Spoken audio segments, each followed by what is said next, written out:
Our guest on This Is America and the World is the ambassador from Iceland to the United States, Bergdís Ellertsdottir. We met at the Embassy of Iceland in Georgetown in Washington. Formerly, the ambassador served as Iceland's permanent representative to the United Nations and has been posted as Iceland's ambassador to Belgium, the Netherlands, Luxembourg, Switzerland, and San Marino. Ambassador, thank you so much for your hospitality today. Thank you for coming. I mean, the pleasure is all mine. There's some irony between the name of the country, of course, Iceland, and it is the hottest day in Washington, D.C. this year. Yeah, you can say that again. And I must say that I do love Washington, but sometimes it's a bit too hot and humid for my taste. It is. Well, you're used to weather, different kinds of weather. Tell us a few things we should know about Iceland as we begin our conversation. Well, thankfully, these days, the public in the United States knows a lot about Iceland. Some maybe know more about Iceland than I do. But for those who don't, Iceland is a big island in the middle of the Atlantic, halfway between the US and Europe, so to speak. And we feel as we are kind of a stepping stone between these two big continents, a gateway, you can say as well. I mean, we are in many ways blessed. We have an abundance of green energy. We have an abundance of fish, which has been our livelihood throughout the ages. We are an affluent society, and we pride ourselves of being a very gender equal society as well. Yes. Let's put a map on the screen and tell us a little bit about the neighborhood. And I'm fascinated with this one piece of research that I dug up, Mid-Atlantic Ridge above sea level. Exactly. Tell me that. Talk to me about that. Give me an education about that. Well, Iceland is sitting on this ridge. So as you said, above the sea level. I mean, Iceland was formed by a volcanic eruption on this ridge. So that is also why we are such a volcanic active country. We experience volcanic eruptions more or less every 5 years. We have earthquakes, and that's also why we have hot water springs, hot water and waterfalls, which enrich, our nature, but also make it possible for us to harness this, to heat our houses and to produce electricity. So energy sufficient? When it comes to heating and when it comes to electricity, but still, when it comes to transport, we rely on imported energy from our friends in Norway, which these days is very good. You, with that map on the screen, tell us a little bit about relationship between U.S., Iceland, Greenland, Europe, and also weave in maybe a little bit of the history and the culture. That's a lot. I gave you enough for the program. Exactly, I think so, more or less. No, I mean, Iceland has enjoyed very good relations with the United States for a long time. We rely on the United States when it comes to our security and defense. We have a defense agreement with the United States since the early 50s. The US military was there, the US Marines, during World War II. And so we have this long-standing relationship with the US. The United States was the first country to acknowledge our independence in 1944. And we have enjoyed trade ties, cultural ties with the United States. And the United States, I would say, is our most important trading partner. We also have, of course, a special relationship with our nearest neighbor, Greenland.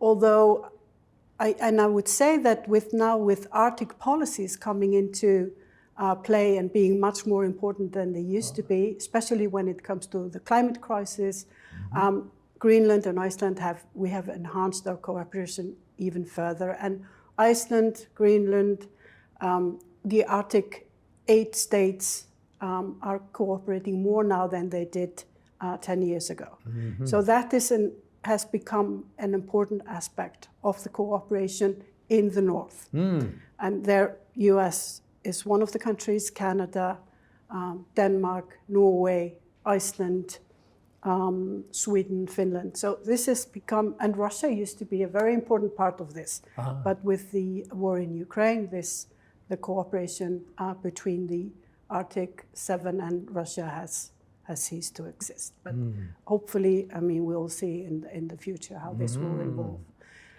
Culturally speaking, we are a European country, but we have been very much influenced by US culture. And the roots of that is, of course, the relationship during the war. You can imagine Iceland was then very isolated. We were a country of not even, 150, 160,000 people, and all of a sudden we are, we have all these people coming from the United States, the Marines, and they, at one point, I think there were almost 60,000 people there at one point, and all over the country. So there would be fishing villages in the north of the country where all of a sudden all these US servicemen were there, and they introduced them to all sorts of culture, to music. It would be the first time some of these kids out there in the north had seen a film. They would have film screenings and invite the kids. And so US culture, we are heavily influenced by that, even if we do, culturally speaking, belong to Europe. So was the initial population coming from the Scandinavian countries, I would gather? Yes. Huh? So the settlers, I mean, when I was growing up, we always learned it was in 1874 that the first settler came, or who built his farm in what is now Reykjavik, the capital of Iceland. But of course, now science is much more accurate. So there are, You were thinking the country started being settled in the 1800s. Yeah. But we think long before that, yes. right? Yes. So we would say between the 6th and the 9th century that Iceland was settled, mostly from the Scandinavian countries, as you said, from Norway. But we also have some Irish and Scottish people who came to Iceland at that time. So you mentioned a population figure at one time. What's the population now? It's 350,000 people. 350,000 people, Yeah. and the capital you mentioned? Yes, Reykjavik. Reykjavik. Which, more or less, more than half of the population lives in Reykjavik and the surrounding cities. It's Okay. like, this area here, DC, Virginia, Maryland, So the center is pretty much the capital. Center is pretty much the capital, yes. And I've just seen pictures, I've looked at some videos. I mean, absolutely stunning. Talk a little bit about the variety of the, I don't know if I'm saying this correctly, the variety of the topography. Well, I mean, Iceland, as I said, I mean, it's a volcanic, and therefore it's a mountainous area. Mm-hmm. And just a small part of the country is actually livable. I mean, the towns and the city, it's all, around the coastline. So the middle of the country is more or less inhabitable. There is no one living in the middle of the country. Ah. So, and then 10%, between 10 and 12% is glaciers. So there is not a lot of vegetation, especially not in the central of the country. So it's very mountainous. We have glaciers, we have waterfalls, and very sparsely habitated. So more or less around the coastline where the people live. Realize that I'm way behind time in taking a little break because I've been so fascinated with learning about the country. So let me say to the folks at home, we're talking with the ambassador from Iceland to the United States, We're way behind schedule, but sit tight. There's a lot more to learn on the other side. This is America and the World. This is America and the World is made possible by the Japan-America Society of Washington, D.C., the Republic of Uzbekistan, the Sultanate of Oman, the Kingdom of Morocco, 21st Century Citizenship, the Frank Islam and Debbie Dreisman Foundation, the Forerunner Foundation, the Rotendaro Family Trust, and the Embassy Series, uniting people through musical diplomacy. Ambassador, what propels the economy of the country? Need to know that. You mentioned fishing in the past, fishing, agriculture, but I gather there's some diversity now, huh? Yes, but I could say that the three main pillars of the economy is, as I mentioned, the fisheries, which has been the backbone of our economy, at least since World War II. But then we have energy, we have industry that is heavily reliable on the green energy. This is aluminium mostly. And then tourism. Tourism has now become the most important industry in Iceland. And I can say that we're very grateful that a lot of the tourists that have enhanced the economy, and especially after the pandemic, helped us, build our economy anew, is tourists from the United States. And you can get on a plane here in Washington, and you have your own airline, yes, right? And fly directly there in what, 5.5, 6 hours, something like that? Exactly. So and also because we have like at least 10 destinations in the United States. The airline used to have at least 15. We also now have a new company that's flying to Baltimore, to New York. So, there are more options. I went to Alaska a few weeks back, which was a great experience. And just, if you want to experience kind of the vastness of the United States, Alaska is a great place to go. But it took me 6.5 hours just to go to Seattle, and from there to Anchorage, 3.5. I would have been able to go home and back again. Yes. Wow. So let's talk a little bit about the heart of the culture. One of the things that I've been reading is the people are, by their very nature, independent and self-sufficient. But I was taken aback by those two adjectives on one side of the plate, but community on the other side is very, very important. Talk a little bit about that, would you? Well, community is very important to us. When it comes to welfare and health and happiness, one of the main factors of this is the strong knit community that we have with friends and family. Here in the United States, as I said, it's so big. You could have, you could be living in Washington, D.C., but your son would be in Seattle or your daughter in California, whatever.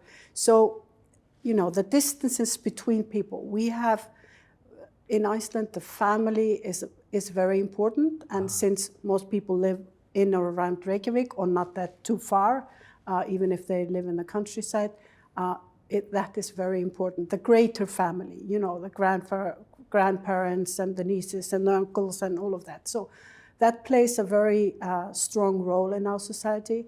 And also in the old days, 100, 200 years ago, when most of the men used to go out at sea, the women would stay on land, and they would take care of the families, the economy. They would take care of, everything that needed to be done. And their community was vital for, say, a woman was having a child, or there was sickness, or something going on, the tightly knit community of the women on land was very important, and that has grown with us, sort of.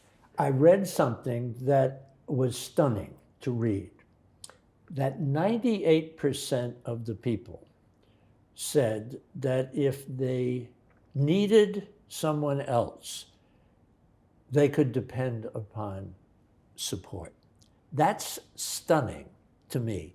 98% of the people are walking around knowing that if something goes wrong, there's somebody there to help them out. That is wonderful.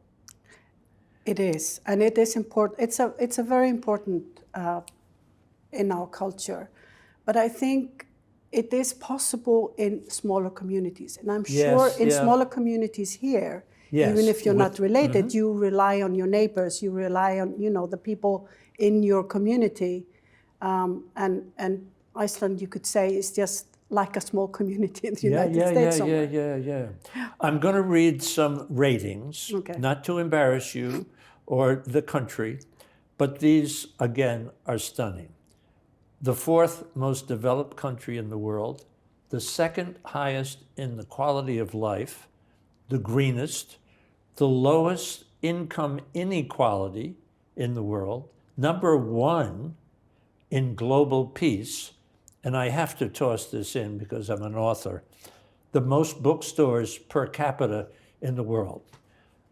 What's going on there that we should be learning from, huh? And I didn't write them all down. No. There are others. The quality of life just seems to be amazing. Yes, and thank you for bringing these up. We're of course proud of this fact that we have managed to feed our people, to create a functioning welfare system, to have access for education and health for everyone. And this is a very important aspect of Icelandic life. With literature, with books, the sagas, are our, you would say, our treasure. Some countries, especially in Europe, they have great cultural monuments there, old churches, such great buildings, castle, what have you. We don't have any of this. So what we have is our sagas. That is the part of our identity. That is where we have kept our language. We pride ourselves of having one of the oldest language in Europe, a language that has changed fairly little compared to other languages. And so the sagas is the basis of our cultural identity. And telling stories is a very important factor in our culture, and writing and reading stories and books. So the sagas. So the books are a very important factor in our culture, in our identity. For example, we have something that is called the Christmas book flood. So just, in the month of November, December, we are flooded with books because all the authors have their books come out just before Christmas, because that is what we give each other for Christmas. So a book at Christmas is very important. 365 days it's important, but it's a very important cultural aspect in Iceland. Got to go to the other side. What's your single greatest challenge? As with all other countries in the world these days, it's the climate crisis. That is a challenge. I talked earlier about our glaciers.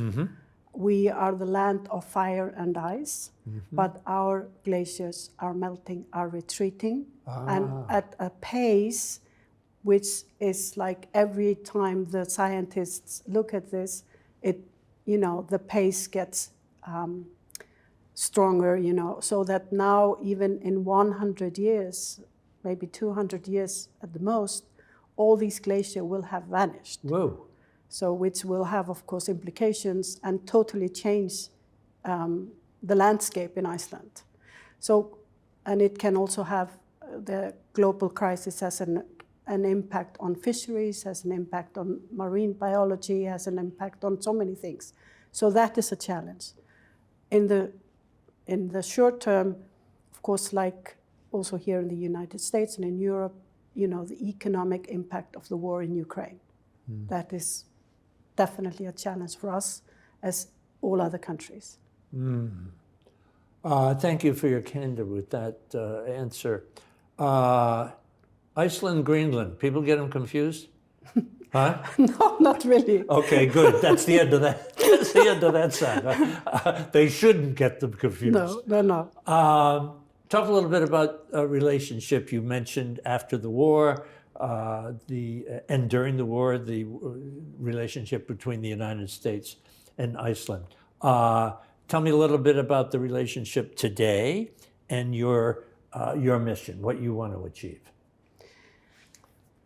As I said earlier, the United States is a very important partner, an ally. We are trying to enhance, my mission is trying to enhance more trade, more investment. Okay. I'm trying to have the United States see what we have to offer when it comes to green solutions, when it comes to solutions to all sorts of kind of new technology that can be used to be more sustainable, to take better care of the environment, where we have a role to play. That is something that we have been putting on the agenda here, the energy issues. With the Arctic is a growing field of cooperation between Iceland and the United States. We have been very happy to see how much development there has been in the US government now in putting much more focus on the Arctic issues, and that is of course connected also to the climate crisis. The climate crisis did not start in the Arctic, but what is happening in the Arctic has an impact around the world. So these are issues that we are cooperating with the United States now, but also culture, human rights, democracy. I mean, the list is endless. Are people listening? Is the world waking up to this business of the climate crisis? Definitely. You think so? Yes, I think so. So is there a sliver of hope there that you see? Yes, I see a sliver of hope, and more than a sliver of hope. I mean, first of all, we must do something. Yes. It's an existential question for all of us. But secondly, I see opportunities in technology, in innovation, but we also have to work together. We have to share knowledge, we have to share technology, because no one country, not even, the mighty United States, can solve this crisis alone. So there I see also opportunities in closer cooperation, sharing of technology and innovation. I love to ask this question at the end of all of the interviews that I do with ambassadors such as yourself. You're involved in so much. You've traveled, you've been at the United Nations in New York, you're here now. What do you think is the most important lesson that you've learned in your life so far that keeps you moving forward on a day-to-day basis? It's people. It's meeting people. Yeah, I think the most, you can always solve issues, you can solve everything by sitting down together, by meeting people.